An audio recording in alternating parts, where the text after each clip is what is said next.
Welcome to the discussion. I'm your host, James Nash, and today we will be talking about the price of college, whether or not a high price for everybody is a good idea, or if maybe there's an option to lower the price. We'll talk about it and more today on the discussion.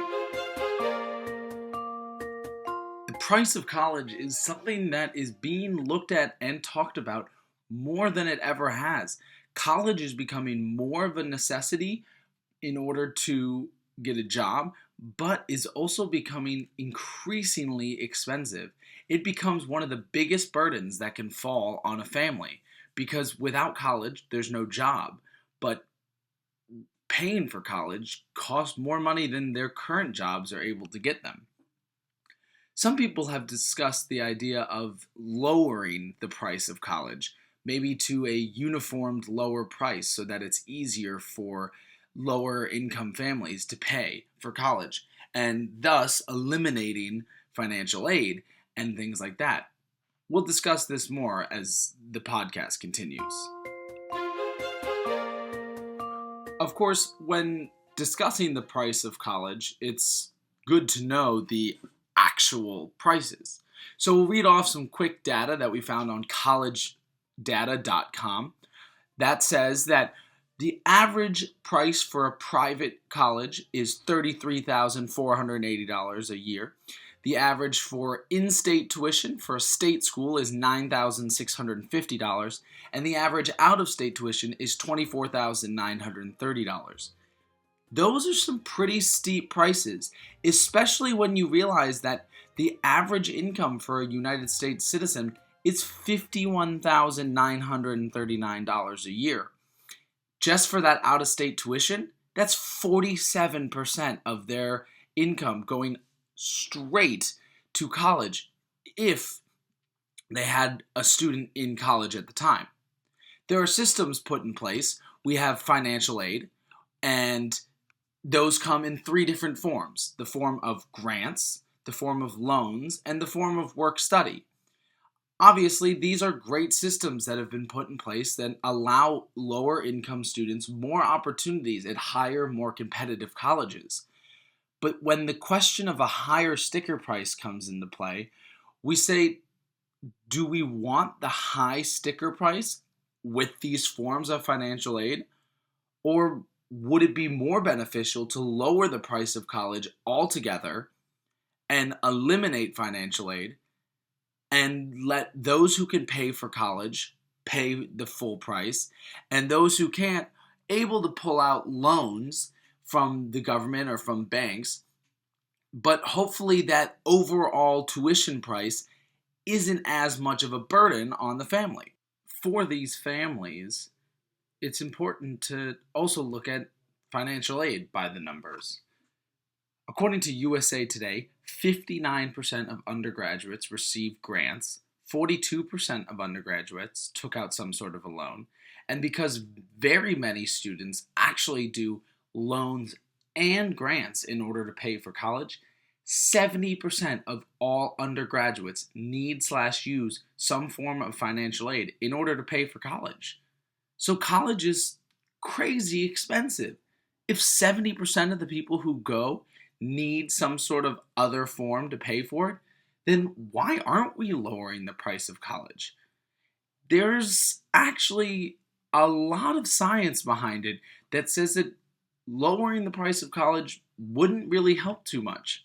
The first thing that we're going to really look at it is Peter Capelli and Sanjay Wan's 2016 study of how you pay affects how you do, financial aid type, and student performances in college. They tracked 11,810 different students and saw how they performed in college when they had a grant or a loan or paid for their own college. Very quickly, I'll take a sidebar to explain the differences between gifts and aid. A gift is something that's like a grant, or a scholarship, something that is given to the student, normally by an outside donor or by the college, and is not expected to pay back. A loan, however, is given to a student by the bank or by the government And at the end of their 4 years, they are supposed to be able to pay that back. Now, it's very interesting because Capelli and Juan found that grant students actually had a 0.12 higher GPA out of 4 than students that were able to pay for the full price and not take out a grant. On the contrary, though, students that took out loans had a 0.8 lower GPA than students that paid for the full price themselves. This obviously asks the question, how are grants and loans affecting GPA? Well, Juan and Capelli have decided that they believe that grants raise students' GPA because they don't feel the burden of their college experience on their back. They feel like they are able to be more of a person on the college campus because they're not so worried about the money. When it comes to a student who has to pay back loans, that overbearing feel of paying for the college actually may have a mental effect on them, which brings down their GPA. In a study by Susan Deming and David Dynarski in 2009 called Into College Out of Poverty, they were able to look at how need-based financial aid affected students personally, physically, mentally. Now, it's important to remember that when I say need-based financial aid, I'm talking about grants. I'm talking about money given to students that does not need to be paid back. This seems to be the very important part because they found that an increase in need-based financial aid increases persistence in students, increases graduation rates, and allows students to have more time to do things. Back in Capelli's study, they also found that more students were able to volunteer when they were on need-based financial aid than those who had to pay loans because they saw that their college was more about the money and learning than about the experience of college. Many other studies have found that the experience of college is what truly increases students' GPAs and performance. Students who volunteer more, get more involved on campus, are part of extracurriculars, are students that are going to perform better in the classroom, which is why you see the raise in their GPA. Meta Brown did a study in 2012 called A New Test of Borrowing Constraints for Education, and they also found that financial aid increased the likelihood of completing college. Once again, because that burden of price has been taken away, the student doesn't feel like maybe they're wasting their time at college. They find that it is an important place to go, to learn, to gain skills, to gain knowledge, so that when they go out in the real world, they can get a job and they're not covered and distracted by the overarching sense of paying back loans. But let's take a second and look at it in a different view. What would happen if you lowered the price of college? What would that lower price actually be able to be? Well, unfortunately, it's hard to say what a uniformed lower price for all colleges would be, so we'll have to look specifically at one college. The college that we'll use for this case study will be Trinity College in Connecticut. As a NESCAC school, it is by far one of the most expensive schools in the country. In liberal arts colleges, it's the 5th most expensive at $66,490 a year. That's pretty crazy. Its U.S. News ranking is 38, which is very good, but again, could it lower its price? Could it find a price where the higher earning students are able to pay full price without a problem, and then the lower income students would have less of a burden and just have to take out a few loans? One of the field reporters for the discussion, Cam Smith, was able to do some math and look at what that uniform price would look at. Now, he found that the uniform price would probably be around $49,500 a year.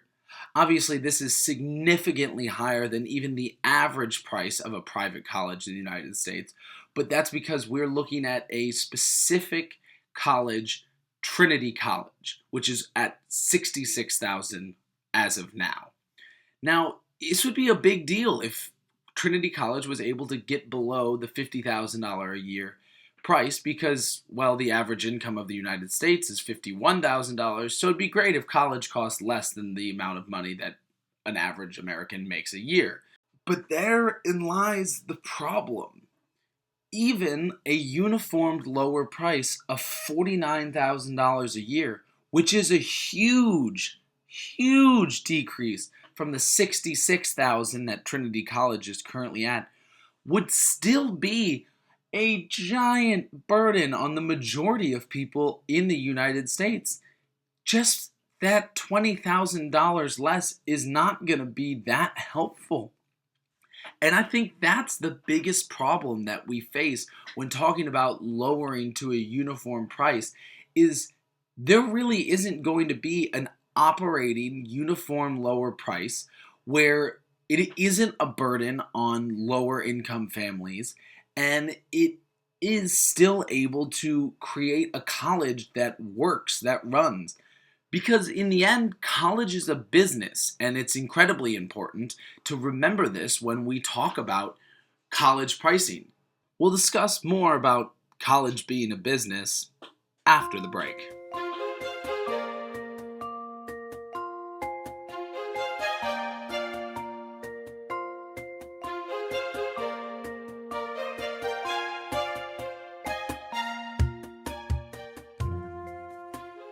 So we're back to the discussion, and today's discussion is college price. Is it too high? Is it too much? Can we find a lower price where everyone is able to pay and it's less of a burden on each family? The important topic to keep in mind here is that college is a business. It costs as much as it does because they need that money to run things. Subsidizing is one of the biggest things that happens in colleges. The reason is because despite the fact that everyone is going to be paying about the same amount, it costs a lot more money to educate an engineer than it does to educate an English major. Is it fair, though, to have an English major pay for some of an engineer's tuition? Well, yes, I would think it is, because that English major may not be using the same products and devices that the engineer does in order to learn, but that English major is also going to be benefiting from the fact that the engineer had to pay for their full price, and that helped pay for the new rock wall in the gym, or helped pay for better food at the dining hall.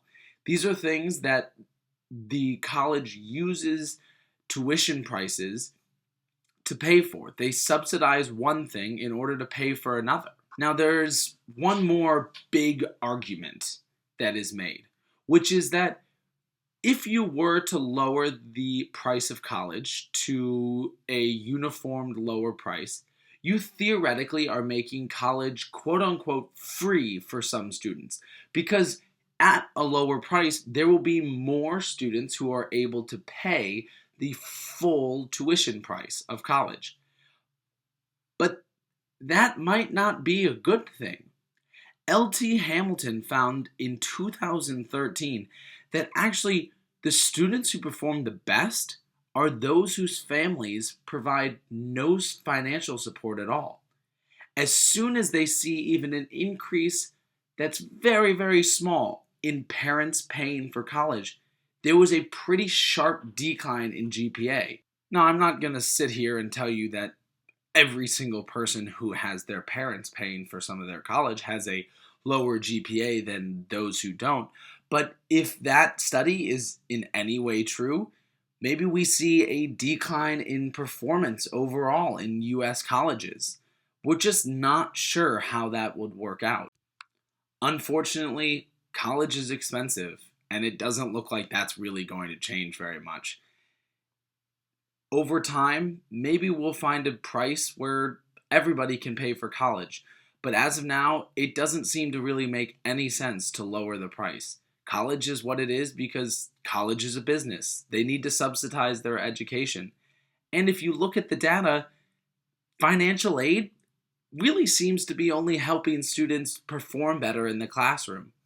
Eliminating financial aid, increasing the amount of loans that students would have to take out, according to the data, shows it would only do bad things for students' performances. For the discussion, I'm your host, James Nash, and we'd love to see you next time. Goodbye.